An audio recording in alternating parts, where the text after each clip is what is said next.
Welcome, ladies, gentlemen, And welcome, ladies, gentlemen. Sorry, I thought we were doing like this. welcome, ladies and gentlemen, and others, to the very first episode.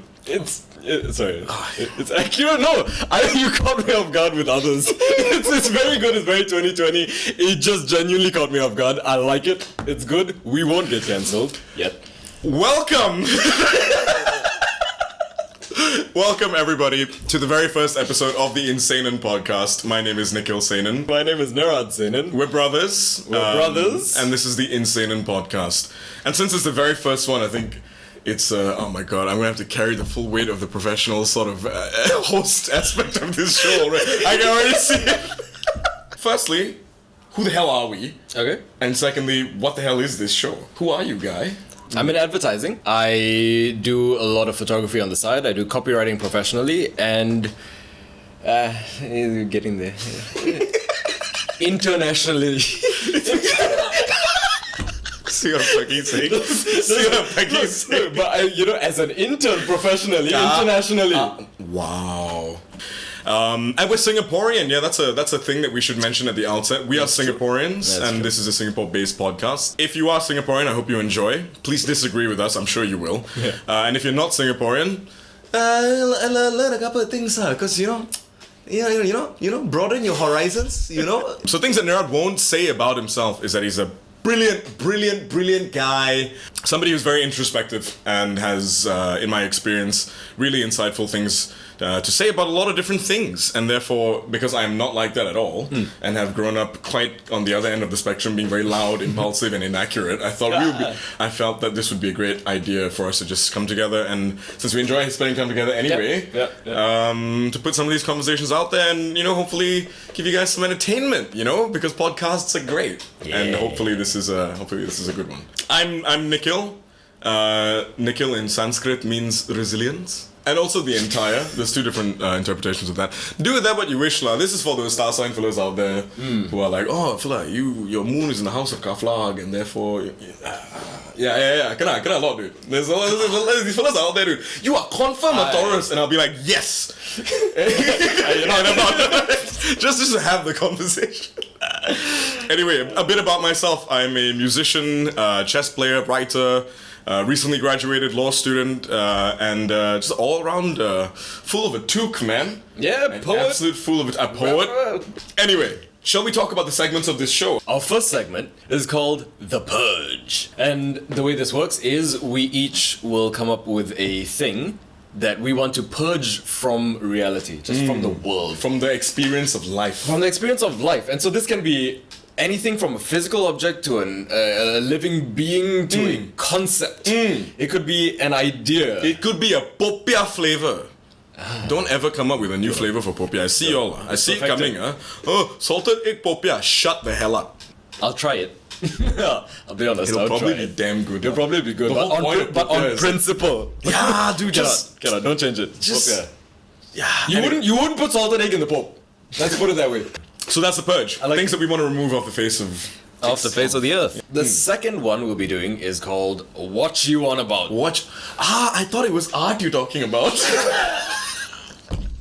I went with the vibe of the title that you came up with. I came up with art you're talking about. This segment is all about different forms of art and in different ways and stuff. Talking about things like music, theater, poetry, TV shows, whatever. Yeah. I really enjoy these conversations with you. Absolutely. I always have. Every episode, one of us will choose a particular piece of art and just we'll have a discussion about that. Third segment will be Halftime with Bobbu and Foo. Hey, if y'all don't know, right? You're about to find out, dude. That's all I'm saying, dude. If y'all don't know, you're about to tahu. You belum faham. I can't faham. You wait and see. Oh well, we're not gonna explain the halftime show. You'll see. You'll see. After that, it is Footbollocks.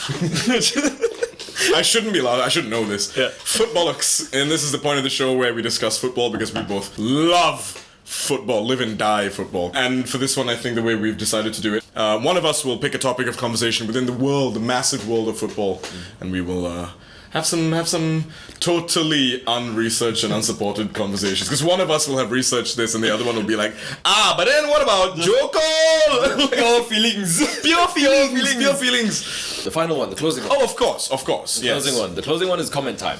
Comment time. Yeah, and unbelievably, despite the fact that we are now filming our first episode, we already have so many comments already from the people. Let's not go about froms. Let's not discuss froms and from whences and from whys they are existence. To quote Vrinda, any whomst. I know that's a class. That's a class. Any whomst. Let's get into it. We'll give you 1% of all proceeds, Vrinda, just because of that. The 1%. Sorry, everyone's angry at the 1%. Speaking as the 1%. Oh yes, quite, yes. Yes. Well, what would you say about the great unwashed? the great The unwashed public, the there's unwashed people that public. actually work. Dirty bastards. What, you mean from Wu-Tang? ODB? They tend to sweat. Disgusting. I don't quite understand it. You mean the ones that actually engage with humidity? Oh dear. Right. Anywho. First of all, we have the Purge. The Purge. First Purge. To you. To me. To you. All right. I'll start. Nice. My thing. And I know we set this up as this could be anything conceptual. Anything. But my thing is drain flies. Is the little fucking I only know they're called Drain flies. I only know they're called drain flies because I googled mini moth bastards. And that's what came up. They're not moths. But they move like moths. They have that Oh, like the very slow moving fly. little shits that they just fly, right? Right. And Like the ones that aren't afraid to die. they're not afraid to die. Right. So this is my big thing with them. Every time they take off, right? Every time they take off, they move like a drunk man trying to get home, right? It's Yes. like, they start going with like like the acceleration is always like purposeful. Right. Right. But then the direction changes. They move like, okay, I gotta get home. 30 seconds in, they're already like, I know I'm going. Right. I can't remember where, but I'm going somewhere, right? And so then it's just like it's all observational. Now they're looking for clues as to where they're trying to go.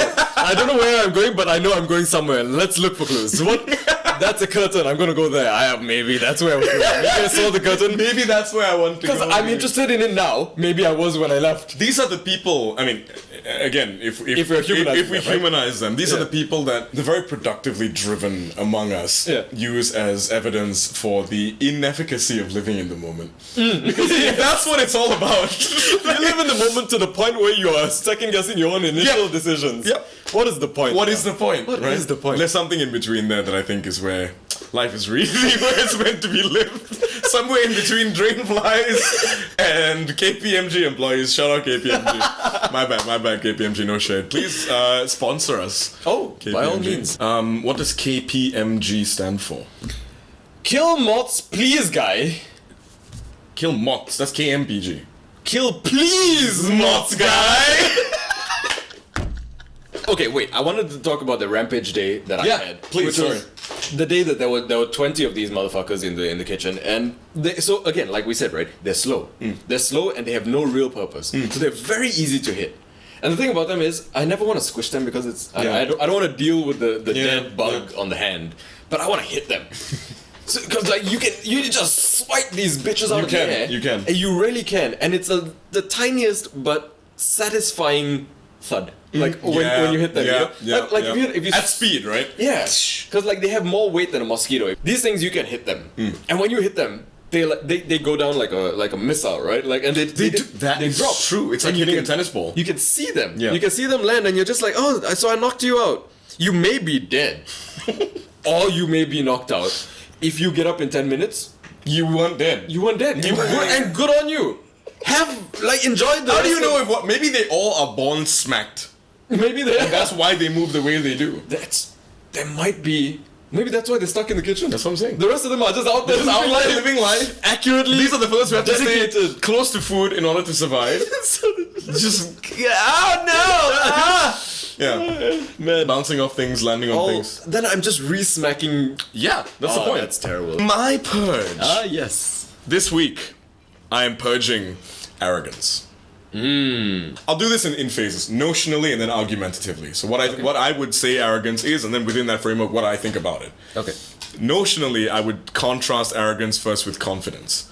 I think confidence is a psychological state of mind, and it's something that is internal. It's a belief in your absolute value, in your ability. Yep. But that is something that happens within you. Arrogance is an externalized phenomenon, because I think it is the unfounded belief in one's innate relative value, superiority over other people. It's this unfounded, uninvestigated, unchecked belief that one is superior. Things like racism come from this. Things like sexism, things like disparities over sexual orientation, and the superiority of one over another. It's arrogance. It's just that thing that just creates a divide, effectually. Like at this point, because you're not willing to be rational. Obviously, you will have a high degree of competence relative to any other person, somebody who isn't as competent at that thing as you are, but that does not mean that you are a better person. Yep. That still doesn't mean you should treat people like shit. Yeah. So notionally, that's how I view arrogance. That's what I think it is and how it functions. But I think my issue with arrogance is that arrogance and self-awareness are mutually exclusive. They do not coexist. You cannot. You can't be self-aware and at the same time believe that you're superior to people intrinsically. Because if you were self-aware, then you would immediately be aware that this is an area of my competence that is objectively strong, and I have so many more areas of objective incompetence. We're big believers in the power of self-awareness. It's a fundamental part of empathy. Like in Yes. understanding someone else is the base form of empathy or development of empathy, I feel, is in self-awareness. Because That's the an first interesting person thing. that you can truly hope to understand and have unlimited access to is yourself. Unless you can truly understand yourself, trying to understand other people is just a ridiculously difficult task. Mind you, I'm speaking from the perspective of somebody who spent a lot of my time being arrogant. I walked around with a superiority complex for a long time before things happened and my life changed. So I know what it's like to tie your self-esteem, your self-worth, to your relative superiority. Yeah. Thing. It made me feel like I had some value. Yeah. But in order to reinforce this belief, which is what it requires, I would have to keep asserting this superiority. Yeah. When your competition gets stiffer and stiffer and stiffer, like when you go from whatever primary school, O levels, A levels, university, the harder you have to work to show other people how brilliant The more you have to are. externalize that. The more you have to externalize it. I think realistically, my experience is mine. Some people may or may not agree, but when it becomes an externalized phenomena, it also becomes normalized. It really becomes that thing that holds us back from having productive discourse. Empathy, as you mentioned, just doesn't do the magic that it can do in understanding other people's perspectives and really making change that's valuable. Yeah. And that's the purge. All right, now we're moving on to a segment called What You On About? So as we discussed, this week I will be doing the What You On About. Yes, this is your What You On About. This is my What You On About. Next week, Nero will be telling us what he's on about. I'm going to talk a little bit about the American sitcom. And the sitcom that I'm focusing on today, which is Community. The greatest sitcom of all time. By far. Community is a show from like the 2000s, right? Yeah, like yeah, 2009, it ran until about 2012, if I'm not wrong. Around there. Around there. Yeah. 6 seasons and a movie, although the movie is yet to come out. That form is something that to me like really just exploded in terms of what the sitcom can do. But a little bit about sitcoms, right? These are things that like have been going on for years and years and years. We have shows like MASH, the ones that we would be familiar with because we're 90s kids, would be shows like Seinfeld. Yep. Everybody Loves Raymond. Shows like Frasier, Friends. These are the ones that really sort of set the tone of what this art form is all about, right? I always felt like those shows were, and okay, like, you know, okay, at best, entertaining. At worst, just a way to pass the time, like a distraction. Like they weren't my go-to for like having a moment of feeling something and like really like, you know, you had those massive moments where you're like, right, I see that, I feel that, right? Yeah. That's every episode of Community. Every episode of Community is like a full-on escapade, right? Where they're really trying to like achieve something. The thing that I liked about Friends was that they they really did try to bring an element of realism into the thing. Instead of just sort of creating these like characters in a vacuum, right, where real world issues don't hit them at all. Yeah. You have like these ever increasingly difficult to grasp cultural phenomena like the failure of marriage as an institution. That's like a trope, right, throughout Friends and Ross and how that happens, and just the absurdity of dating in modern life. I think those two things alone, and of course the idea of friends, right? Like they're your family when you're in your 20s. Yeah. That realism, I think, created the relatability that became what was that explosive cultural phenomenon of Friends. I think Community is like, it's Friends on crack. it's Community. Friends. Yeah. Your community, right? Like the whole idea is the same thing, but what was different within the show was, I think, the purpose. I think the purpose of Community was a much clearer execution. Was to actively create meaning in an absolutely absurd, void of meaning modern world. It's a community college. It's not even a thing. You know what I mean? And then, which may not be accurate. But in the world of Community, the community college they were in, Greendale, was not even the best community college in the community. Yeah. Like the first episode, the dean is like walking around going like, yeah, we've got vending machines, much like a university. They were so immediately presenting you with the fact that everything in this world is absurd. The dean is an idiot. Although one of my favorite characters by far. Yeah. The teachers aren't even real teachers. I mean, Senior Chang, you know what I mean? Like this alcoholic English man teaching psychology. The Duncan principal. Absolutely insane. Professor Sun. Professor Sun. Yeah, they really went to great pains to establish that, listen, this is just silly. Yeah. All the things that are happening in the show are silly. The events of the show are even absurd. Just blown deliberately out of proportion. Yeah. Paintball. Every other season just coming in and having this entire school just destroyed by paintball for the purposes of winning a prize in order to repair the school for the damages caused by paintball. It's completely absurd. It solves its own problem so that you don't even have to worry about the premise. Right. It's like you create this issue of the paintball, and then the solution is solving the issue of paintball in the first place. It's like what sitcoms do, right? At the end of the show, you know that the next episode is not going to start in a different place. It will be fine. But they really just blow everything up. It wraps it up on a like you said, right? Like on a scale that none of these other shows can even dream of touching. Just because from day one, Community blew it out of the park with 100%. with that content. The level of absurdity. Actually, there's one thing. Okay, I don't know if you guys have seen, but the Blanket Fort episode. Yeah. The Blanket Fort has a civil rights museum. Yes. A Turkish district. A Latvian independence parade. And it's in the middle of the Latvian independence parade that Troy and Abed's story circle coincides with Jeff and Annie's. And we'll get to the story circle concept in a minute. But it's that sheer unwillingness to downscale or to make proportionate the events of this show. Like, they just like, no, why? It's community college. And it's community, right? That's what the whole show is about. It's just really blowing this stuff out of proportion. Yeah. Why I think that makes this show so beautiful is that the meaning that the characters gain in this void and meaningless modern world is their connections to one another. Much like Friends, much like How I Met Your Mother. But because the absurdity in the background is so immense, it's beautiful that even these really absurd characters do all that they do in their pursuit of whatever they pursue, be it becoming a plumber, the truest repairman, or getting a Jeff. I thought you got your degree in. I thought you got your undergraduate in Columbia. Like, yeah, now I need to get one in America. Yes, no matter how absurd their experiences are, their love is real. Their love for each other is absolutely real, and all that they do in service of their community. That to me was like, this show really knows what it's trying to do, because the characters are so absurd. Abed. Thoughts on Abed? It's just like you can tell this is Dan Harmon's brainchild, right? It's like it's his cameo without being a cameo, right? It is Dan Harmon putting himself as the creator and the showrunner in the show just to break the fourth wall without breaking the fourth wall, because he does that, right? He literally breaks they get to downplay him as being crazy. Yeah. Right? And what does that say about artists anyway? Exactly. The crazy person in the room is the one who has the capacity to access different dimensions or something like that.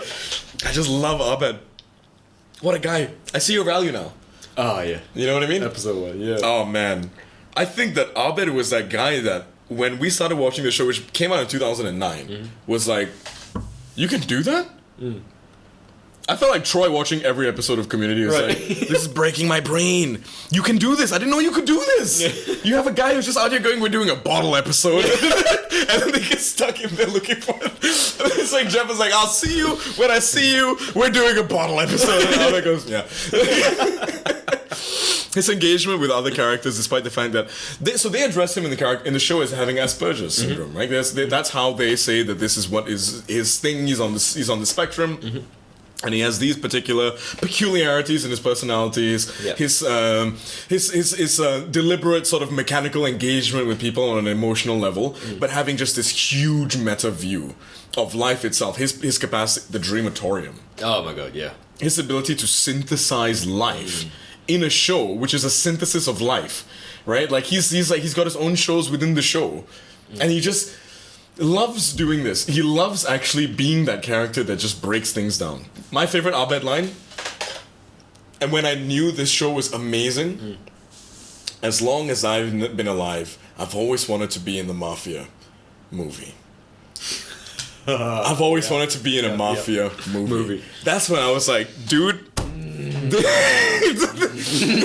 like the voiceover, the film noir kind of. This is the greatest show. That's so good. They just do what they want. It's so good. You know what I mean? And like it just goes to show, like, because he's someone who is so meta about everything, right? And how he's viewing everything from the outside. Yeah. It's still just as real. Yes. The experiences that he has, like, because you brought up the Dreamatorium, and I was thinking, like, he actively went into the Dreamatorium to escape certain things. He went in there to play out scenarios. Yes. To kind of figure out how he would actually react. How powerful your brain actually is to actually experience things from observation, right? Yeah. Which is just phenomenal. What do you think his purpose on the show is?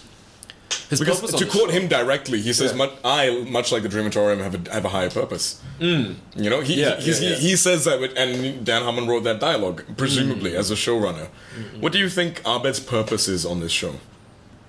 Everything you've described about what Community is, how different it is to anything else that has ever hit the screens. Yeah. In how everything is so ridiculous, but the characters are so human. Not in any way less ridiculous, just as ridiculous, because that is the most human someone could get. I think like his purpose to me is just for us to contextualize that, like, while we're watching it, because not everyone who watches the show will be able to see it through Dan Harmon's eyes.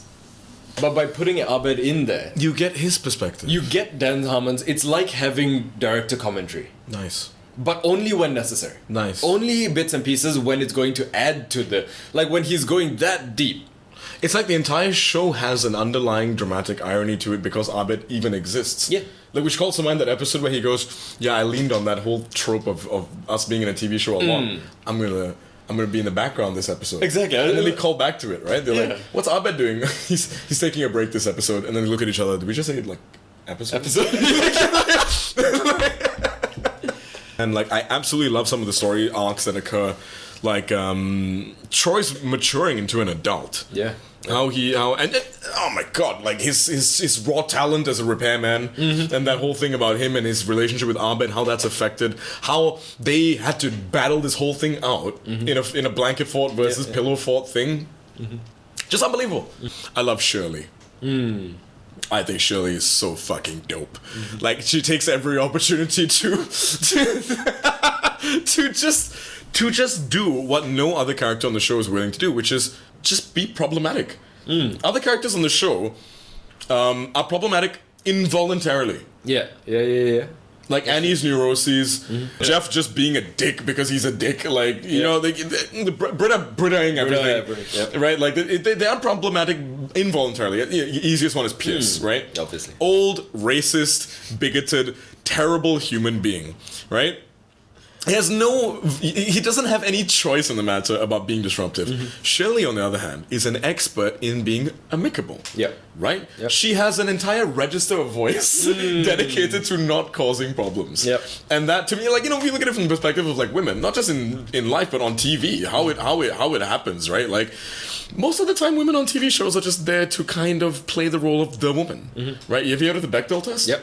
And Community for a 2009 sitcom nails the Bechdel absolutely, test. far and above. You know, like, it's one of And those things. like in the development of Britta especially, right? Like Right. that was like she would have failed the. She's my favorite character on She the would show. have failed the test in the first. I can't even say first season. In the first season, there's already so much growth from the typical, just the hot one that everyone's trying to get in bed with, to like the most neurotic definition of fucking up. Yep. It's just literally to Britta something is to fuck it up. A fall from disgrace. she didn't have a leg to stand on in this show. But I love her. beautiful way. Right? Yeah, she Like, is not- my favorite not character. in She's the a- one. I think she makes the show work. She's that one character that is not truly interested in anybody's goddamn opinion of her, and that sets her apart from everybody else, even Abed. Yeah. I feel like Britta gets hard done by in the show a lot because she starts off as being this intelligent character who has values and views, and then just becomes a complete caricature of herself. Yeah. You know, by the end of the show, she's. But you know, I understand why they did it from a technique standpoint. You need Britta. Yeah. You need Britta to have like a backdrop by which these already absurd characters become the reasonable ones. Yeah. You know, and I love when they. And to be fair, they did like every character has taken that role in That's at true. different points in the show. That's true. And the ability Abed's Christmas episode, right? to have the flexibility in your like in every character to pull that off.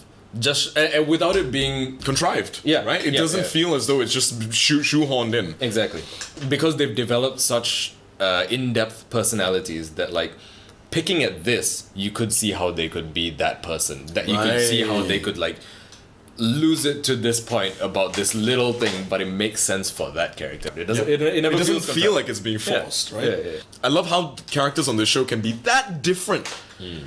Like, they have almost nothing in common except for the fact that they love each other. Okay, we'll make it work. Yeah. Like, we will address our inevitable conflicts as they pop up and deal with that as they come. And also, I like how characters learn about each other through these episodes. Where you suddenly have Annie being like, okay, I don't give a damn. Yeah. I'm gonna start a model UN just because I can't lose. Yeah. I don't want to lose. Yeah. And of course, Abed turns that into, is there an Earth 2? We can't ignore them forever. Those two lines are so far apart from what a normal human. It would take a normal human So much to get there. to get from is there an Earth 2 to okay, look, obviously we can't ignore them forever. I bet he would, within seconds he could get between this. Yeah, it's too good. But okay, let's talk about technique. What Community does and what Dan Harmon does in all of his shows, the story circle. Yep. Something that you'll see in Rick and Morty, something you'll see to an extent in Scrubs, because you may not know this, viewers, but Dan Harmon was a writer on Scrubs. The story circle is Dan Harmon's, it's not his creation, it's an element of literary theory, but it's something that he uses in his shows to create episodic and also series-based arcs. Yep. This is the idea of the story circle, and it's basically like you can progress through it linearly or you can jump through different phases of it. Stage 1, the hero desires something. The hero of the show generally, or the hero in this particular context, that person is the hero of this particular episode. It could be Annie, it could be Troy, it could be whatever. Yeah. Stage 2, this hero enters unfamiliar territory in order to achieve or gain that goal. Stage 3, they adapt to this unfamiliar territory, this unfamiliar environment. Stage 4, they get what they want, but by paying a heavy price, which is stage 5, often linked, and stage 6, they return home changed. Yeah. And by going through all of these phases, and I love that that's sort of like, it comes from the agency of the character who creates a story. I want something, I desire some growth or some experience or some relationship or something. And I go through all of this stuff and I pay a heavy price and then I return home changed. That's his method of creating character development within episodes. But also across the entire season and across the entire series. Yeah. You see like Jeff Winger, man. What do you think? What do you think of his arc throughout Community? The thing that starts his overall trajectory across the whole series, right? From season 1 to season 6, is that his desire changed. Right. His desire changed because he realized how much he loves these people. You know, like, and you can, but to be fair, it's not like something that changed for the sake of the show. It really did change. The change started very early. Right. From the moment they finished their first Spanish class together. And he was already thinking of blow-off classes for the rest of his time. That's true, that's early, yeah. Very early. He immediately, he already had that moment of, yep, I'm gonna take the next, we're all gonna do anthropology. I am a Spanish genius! It's fucking Senor Chang, man, good. my God. I am a Spanish genius. That is a man who truly existed outside of Dan Harmon's story circle. Changnesia. Thoughts on Changnesia? Changnesia is just fucking incredible. I think it's the highlight of the whole series. It's incredible. For those of you who don't know what Changnesia is, the character Ken Jeong plays on this show is Chang. He starts off as the Spanish teacher, Senor Chang. People find out later that he never had the qualifications to be a Spanish teacher. And the way the dean expresses this revelation is, ladies and gentlemen, it is not racist to ask a Chinese man if he has Spanish qualifications. Like it's just he got the job just because he felt it might be it would be racist of me to question you. Chinese Spanish teacher, mentalist, absolute fucking crackpot. Let him just go and try and take over the fucking school with a child soldier.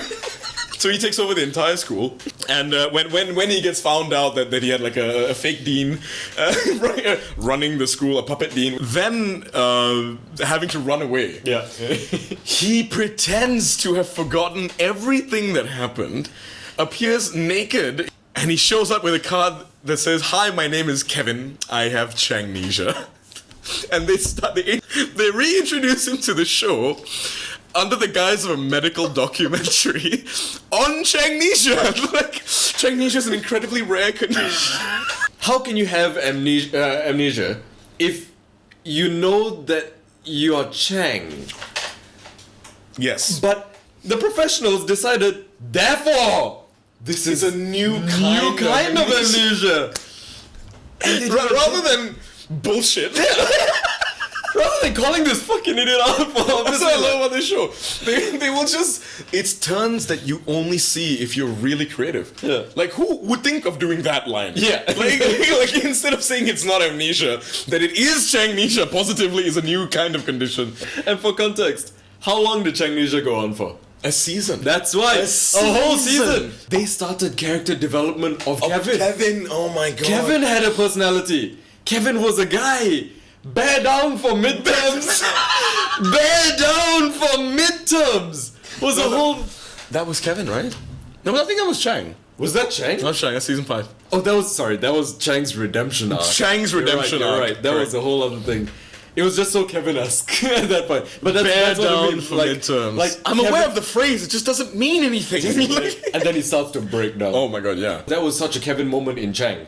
But that's Right. how deep they went into developing They'd already Kevin. ingrained the Kevin concept. Exactly. Of a good Chang. Of a good Chang, right? And when they then go into like Chang having his redemption arc, knowing then that Kevin was all bullshit. Yeah.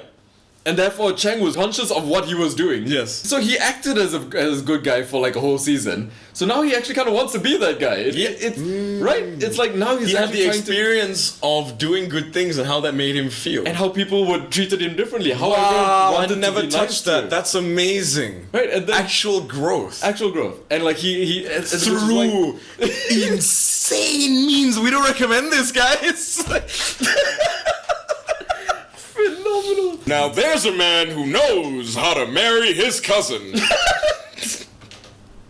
Listen, we're just gonna drop a few lines. Go and watch the show if you haven't. My God. It is the greatest sitcom. We have to wrap this up. We have to wrap Yeah, this we up. can talk about community. We can do a whole podcast. We about really community. could. We really could. We really could. But that all the things that we've said so far, this is the show that I deeply, deeply, deeply love. It's something I've seen back to front so many times. I think almost 5 times now. If you want to start with a discrete episode of Community, some people like doing that. You don't like just starting with the first episode. Community is serialized, but it's also episodic enough that there are just those self-contained episodes. Yeah. This is the one I would recommend, and please recommend one of your choosing as well. I would recommend the Dungeons and Dragons that was episode. gonna be the one. From either season, was it season 3? Or The 2? first one, right? The first one. Right, breaking news. Mm-hmm. Netflix, Hulu, and some other content streaming services have just removed the Dungeons and Dragons episode. Yep. Why did they remove it? It's been taken off because of the blackfacing in that episode, which is not blackfacing as the term is. So, okay, we'll get to that. But first and foremost, to give you guys some context, Chang decides to go above and beyond what the rest of the characters are doing in this game of Dungeons and Dragons and actually dress up like his character, which is an elf. This elf is a particular color. He colors his face black, but he is not acting as a black person. I think that was your point. Yes. That this isn't what blackface. What is problematic about blackface in that people are doing this in order to impersonate people of color. Yeah. The camera cuts to him. Yeah. He's pitch black, and Shirley immediately says, "Are we just racist. going to ignore this hate crime?" Right. And he replies immediately, "I'm an elf." They specifically called it out in the show to address the difference Right. between blackfacing and what they are doing. Right. And then Jeff looks at him and says, "Shouldn't you be wearing armor or something?" And he says, "I'm an elf, not a nerd." You know, like I'm an elf, I'm not black. And it's like, I'm an elf, I'm not a nerd. You know, it's that joke that they were doing. It's like drawing those distinctions, one very necessary distinction, and the other a fucking ridiculous distinction. Yeah, just the idea that like the color black is off limits to put on your face in any kind of. If you're upset about this and claim that this is blackfacing, it shows that you genuinely don't understand what blackfacing is. Right. What is offensive about blackfacing and why you shouldn't be doing it. I've actually already had a conversation with a friend about this, and her point was it's about normalizing the activity in the first place. It's not a question of whether or not that thing was wrong, it's about sending a message that doing this is not normal and should not be normal. Fair if that was about blackfacing in the context of impersonating another race. If you're Which is my argument too, lah. The action alone is just putting paint on your skin. Pitch black, mind you. It is. It's like oily black. It's Oily like black. a shiny kind of black. Yeah, like it is very clearly dehumanizing him into this character that he's embodying, which is an elf. I completely agree, man, because this is one of those things where I can see how Netflix would have no choice but to take the episode down due to the pushback and the amount of pressure that would have been on them. Yeah. Right? Yeah. Which I find annoying because really, like, if he did it in dark blue and said I'm an elf, it's no longer a problem. It's like, I was like, okay, but he wasn't even acting as a person. Yeah. He was acting as an elf that happened to be that color. It's not even a race, it's just an elf. Yeah. Both of us have dealt with so much fucking racism in this world. The guy called me an N-word to my face 3 months ago. like let's not pretend that we're trying to defend blackface here, right? Like we're far from it. Not even a little bit. Especially like just, if you live in Singapore, right? Like I've had friends just like do the whole brown face thing in school and stuff like that. Yeah. I mean, this disgusting shit does happen here. It's fucked up. But this is not blackface, and it just sucks that they couldn't even have that discussion because it is a great episode that they lost for one little moment that I don't think was even that offensive. Not even offensive at all. Yep. I don't think so. I agree. If it was one of those things where it was a more deliberate gag on blackface for some, if it had anything to do with race whatsoever, then I would understand why this would be a bigger issue. But just this particular scene, no. To me, I'm not really. I'm like, okay, do it, go ahead, take it down, sure. Yeah. But I would never. Yeah. And it's a shame. It's just a loss of one of the best episodes of the show. So yes, that's a little side thing that we had to. Back to your regular programming. Ladies and gentlemen, that is what you on about. Yeah. Thank you very much, ladies and gentlemen, for sticking around with us. This is Halftime with Bobbu Foo. Hello, and welcome to the Halftime Show.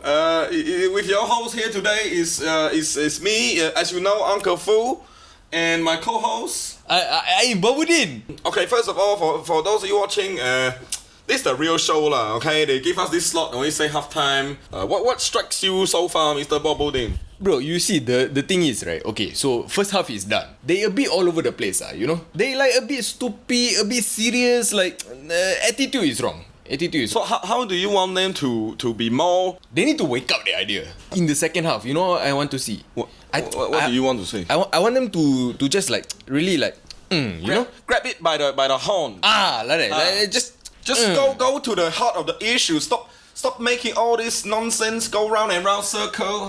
This is the Olympic game. Okay, don't need so many rings. Do you have a favorite of the between the two, the Nick Hill and the Nira? No, sir. In the first half, both a bit like cannot make it. You and me should be the one doing this show. You know, talk about community. Hey, bro, if we do the show, it's a whole new vibe. It's a whole new vibe. Let's brush that aside. If I had to give a rating so far, I would say halftime. It's a 3 out of 10. I agree. Second half, they need to back up the idea. If they really cannot, I think, bro, substitute. Who would you want to bring in? I think first, right, I go in. You go in. I go in. Go in. I just shake things up, bro. Oh, I like the idea, you know. That's the thing. And then when they start to get used to the idea of me, boom, we hit them with one more. You come in, bro. habis. We take Hey, over but the show. you know, there's this bit of problem. I currently have a restraining order put against me by Nick Hill. He's very sensitive guy, so you know, like Uncle Fu talk in a certain volume is a bit loud, but you know, Uncle Fu from Sichuan, man, I'm always going to speak this volume, and this young Singaporean guy, you know, he just can't handle it. Cannot tahan lah, this guy. Yeah, and then he keep telling me all these stupid things like we're like Batman and Alfred. Nobody see us in the same place together. I say, huh? Alfred, the one wear the mask also, then he jump around with the stick, the sidekick, right? No, that's Robin. Alfred is his brother. He's a Batman. Oh, the brother. He's a bad brother, you know. Bro, I don't understand. He's the good brother. That's the bad brother. Bro, I honestly, 5 minutes you talking now, I don't understand your accent, bro. You don't know what the hell I'm saying. Okay, to Yes, be honest, it's nice to meet you. I'm basically just going based on the emotions on your face and playing. I don't know what you're saying either. Yeah, I like your glasses, bro. Hey, thank you very much. I think it's time to get back to the show, lah. Okay, ladies and gentlemen, thank you very much. This was halftime with Bobbu and Foo, and coming up next we have Footbollocks. Footbollocks. So, 2 parts to it. The football hiatus. Two part. Football hiatus while it was gone during the COVID, and the returning to action. So, are we focusing on the Premier League, or are we talking about football generally? Football generally. Okay. Football generally. Okay. I just wanted to talk about one thing in particular. The potential of a single human being. And I wanted to talk about Rashford. Marcus Rashford, man. Tell us what So- Marcus Rashford did. Rashford, in his time off, and this actually started before COVID. Right. This started the second he got a back injury that sidelined him for the rest of the season. But he knows that he has so much power in this world by being Marcus Rashford, by being a professional football player. And he, At Manchester United. At Manchester United. And he wanted to do something positive with that. So for context, Rashford was the kind of kid who grew up with, he had 5 siblings, there were 5 of them, with a single mother, who worked the entire day, be home by 7:30, and then start cooking the first meal of the day for them. Damn. That was the only meal she could provide to the entire family. So he was dependent on the pocket fund. He was school in meal fund. exactly. Right. So Sorry, he grew up in Manchester, right? in Manchester. Okay. So he grew up on they called it breakfast clubs Right. and snacks. So he said every day in school they were given, and this was free meals provided to kids, underprivileged kids. They would have had breakfast and then like a snack in midday and then nothing till like 8 p.m. Right. Especially when you're a kid in primary school, grade school. Whatever. You're expending a lot of energy running around. lot of so energy. you'll be really hungry. What did he say? He said, if I was ever in a position to make a difference, I would. He's 22 years old. He's 22 years old. He happened to have an early start in his career. Right. Because he's also a phenomenal footballer. Yeah. Basically got him to a position to be able to impact other people's lives very early. And to do good for these people. For the people who are still in the situation that he was in. Right. Because as he knows, his mother did everything in her will, in her power, to raise these children and get them out of this situation, and was not able to, because the system is not designed for people like them to succeed. He has made it in spite of his conditions. Right. And the first thing he's done, he hasn't even made it. He's 22 years old, and he's already looking back and helping everyone else with him, right? Phenomenal. So he started this thing. He teamed up with this company called Fair Share, which is an organization that looks out for kids, underprivileged kids, and helps provide meals for them. Right. And he set a target of like trying to raise funds just to help out. He set his target of £100,000 because that would help so many people, so many kids. The number they hit was £20 million from his £100,000 target. Yeah. He surpassed it in days, and I think in weeks he had hit, I can't remember what the number was, I think he had hit 4 million in weeks, and Amazing. The total he hit by the end of it was 20 million, and like big companies were coming in to help, like Tesco and all, to help with the logistics of actually making this happen. Yeah. And it provided 3 million meals for kids, and that continued on through the start of the COVID thing. And then because everything was like, when the COVID situation hit, then there was like the whole how it impacted schools. Policy was getting kind of rocky, right? And so like schools were being delayed and shut down and things, and there are kids who relied on school for food. Yep, because that's where they were getting it. Yeah. And so then they had to stay at home, and their parents now can't provide. They're still working. They're still working, paying higher bills because the electricity, water, and everything goes up because the kids are at home the whole time. Falling at this Incomes are falling. They're losing their jobs, and their kids are not even getting their one free meal that they were getting. And so they're really suffering. But then the government made the decision to cancel, what did they call it? The school food fund. The food voucher scheme. Right. And they were cancelling it over the summer break. That's when he wrote his open letter to Parliament, right? Just basically asking them to cancel that decision. And some of the things he said, which I think was so brilliant, because he approached it from a point of his situation, where he came from, why he's doing this, how he is one of those people. He just happens to play football. It's so beautifully written. This is not about politics, this is about humanity. Political affiliations aside, can we not all agree that no child should be going to bed hungry? Right. Like, he knows that this could be taken as an attack on the government. Right. And he's trying to just quell that right off the bat. Like, this is purely humanitarian, and that we as decent, civilized humans should be doing this. He's appealing to what's common in all of us. Exactly. And he is asking, would these kids be proud to put on an English shirt and sing the national anthem if in their time of need, when it comes to survival, the country wasn't there for them? England are never going to win a World Cup. They won it once. Disagree. They'll never do it again. Disagree. But it does not stop them from wanting it and 100%. Believing it. 100%. 100% every single year. That determination and that pride in their squad, in their team, in their people Galvanizes them. incredibly. Yeah. So I love that he took that approach as well, because it's like, let's do this for them. I love that that's the approach in an open letter to Parliament, right? Because what happened was the UK government, and it's at a certain point when discussing when should we bring football back, because obviously during this pandemic they cancelled all meetups, let alone football, all that kind of stuff. They were saying, let's bring football back, in a safe way as possible, so as to invigorate the spirit of England, right? People can feel something for this time that we're in, despite how bad it is and stuff. Being like aware of that psychological impact of the sport. Absolutely. And for a person who is an engineer of that impact, being a football player for one of the biggest teams in the world, one of the biggest football countries in the world, to then turn it around and say, hey, don't lose sight of the fact that that's your job. Galvanizing the spirit of the people is only going to go so far. You have the capacity and you have the responsibility to feed these underprivileged kids. This is, people pay taxes, and we want our taxes to do certain things. Feeding kids that can't afford to eat is absolutely one of them. Don't fuck around, basically. I think it's fantastic. What a guy. What an absolute fucking leader, And also one of those people that makes you think, who says you can't make a difference? No matter what your age or station is, no matter where you come from. Shout out Marcus Rashford. What a guy. What a guy. Okay, football coming back. Some interesting things. The weird rules that they considered implementing upon the return of football. The first one was restricting celebrations. Restricting celebrations, like no high fives, no hugging, none of this shit. I get it, social distancing and everything.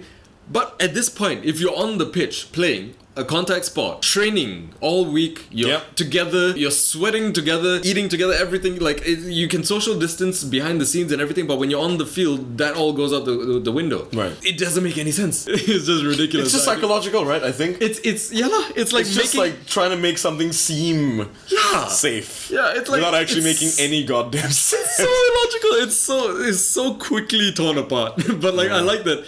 I like how quickly it gets adjusted and how quickly that gets into the one discussion. About when you tackle somebody, that was the other one. Oh my god! When you tackle someone, you have to look away. At the point at which you tackle them, you gotta look away because that's when you'll be closest to them. I don't even play football on a competitive level. What the hell? What is that? What does that mean?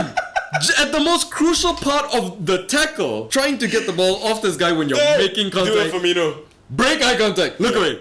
Look away. Because we all know that the coronavirus is transmitted primarily through eye contact. Eye contact. And confidence. Confidence. So fucking It's funny. ridiculous. So they had to just do their due diligence, right, and come up with any kind of way to make this as safe as possible, because they'd already decided, fuck it, if a couple of footballers get coronavirus, that doesn't matter to us as much as what we'd lose by them not being able to play. Yeah. Right? Priorities were all a bit askew. But like, once the decision was made to get back to the sport just resumes. It just resumes. It doesn't make any sense once you're back on the pitch. If you can't high five, why are you on the pitch? Why is anyone on the pitch if you can't high five a fella? What? It's a contact sport. Contact sport! Mind you, they make no rules about contact when you're defending a corner. No. Just sardine can levels of thing. No problem with that. No problem. But if you happen to score from that corner, don't high five. Don't high five. Yeah, brilliant.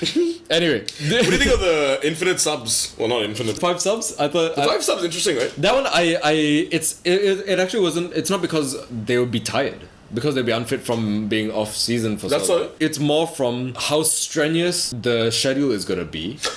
Right, because How they're playing every packed it- 3 days. Every 3 days. Yeah, And yeah. also knowing that the season is gonna essentially roll on into the next one. Right. So it's gonna be You need a be place like to a year have and some a half. reasonable wrestler. Yeah, but it's good. I mean, it was funny that like I think United played one of the earliest restart games, and Ollie made 5 subs at once. Yeah. And that New record. That was the headline. Yeah. And I'm just thinking like, yep, that game was that That boring. bad. It was that bad. To be fair, that game was that bad. That's the headline, though. That's the headline. But United have been playing fucking well, man. Like Man, we I like went Bruno into Fernandes a lot. He's a baller, man. the final thing I wanted to talk about for football was the crowd sounds. What it's like to go back to football without a crowd. And how they've decided to circumvent that problem. exactly. So from the fans' point of view, I was excited. Because it was the most fascinating thing to be able to watch your team play like it's a Sunday league. And here, Hear your players communicate. You hear these guys best in the world at what they do. Right. You hear them communicate. Right. Hear what the manager's shouting to them. You can hear what they're saying to each other. Incredibly fascinating. because that whole pitch is well mic'd. It's well mic'd. From the player's point of view, the impact of a Stadium, crowd. right? Yeah. It's like it affects you for better or for worse, but it's part of the game. Right. That's the beauty of football. It's like the people sitting in the stands, they are actively contributing to the outcome of the game. They're part of the environment of the entire event. The event, because you can affect an individual player's performance. Supporting someone or berating them, Yeah. the impact of a fan is phenomenal. So to go back to football and not have that, for the players, must be so Weird. Yeah. When you watch a football game, what you're hearing is the football equivalent of canned laughter. Yes, it is. It's just the ball goes out and they go, oh, there's a DJ. That's what I like. My favorite thing is the idea that there is a guy There's a guy. with an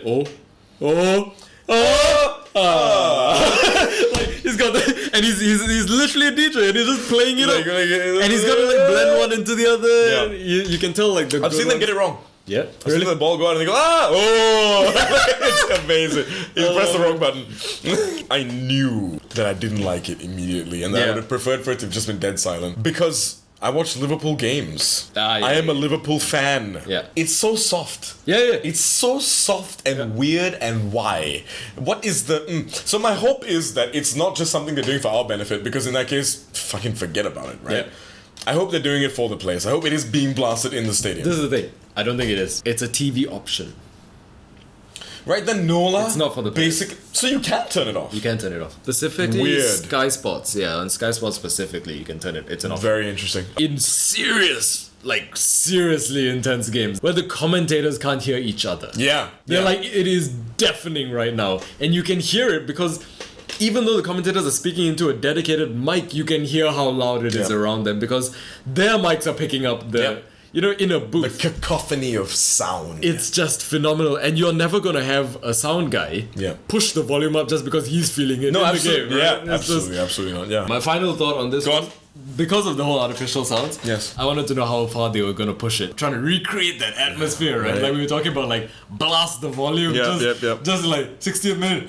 Subs! Yeah! Just like, fuck it, turn it up a little bit. Who cares, right? Like, just have some fun with it. You can't control the fans. That's true. That's It's true. like, it wasn't me. Now you get to. it wasn't me. It's the fans. It was the fans. The commentator's like, it's getting really loud. It's Lingard's coming. Why? Bro! Turn it down! The idea of the commentators getting upset. Like, what is this dude doing? And he was just being a guy in the booth next to them. He's like, dude! You know what I want to And see? he's just like, no. You know how fans do that? Way, when you pass the ball without getting tagged. I want them to stop doing that. That's true. Like, I wanted to see how far they'll push it. Like, one groundsman just sitting in row Z, light off a flare. just